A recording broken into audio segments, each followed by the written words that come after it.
Magandang araw Taguig. Narito natin Taguig City Daily Weather Report ngayong Huwebes, 20 ng Hulyo sa taong 2023. Ayon sa Pag-asa, patuloy na minomonitor ang low pressure area na huling namataan kaninang alas sa madaling araw sa layo 715 km east of Surigao City, Surigao del Norte. Sa susunod na 24 oras ay posibleng maging isang ganap na bagyo ang low pressure area na ito at sa kasalukuyan ay mataas pa rin ang uncertainty sa magiging kilos ng sama ng panahon na ito kung kaya't manatiling nakaantabay sa mga updates.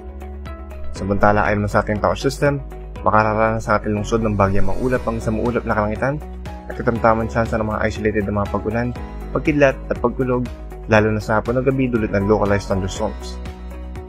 Maaari namang umabot sa 40 degrees Celsius ang ating maximum heat index ngayong araw at inaasahan naman na maglalaro sa 1 to 6 km per hour bilis ang hangin magagang sa southwest.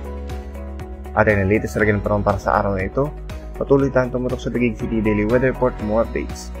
Maging alerto, Taguigenyo, ang Puso Leon. Maraming salamat at mag-ingat tayong lahat.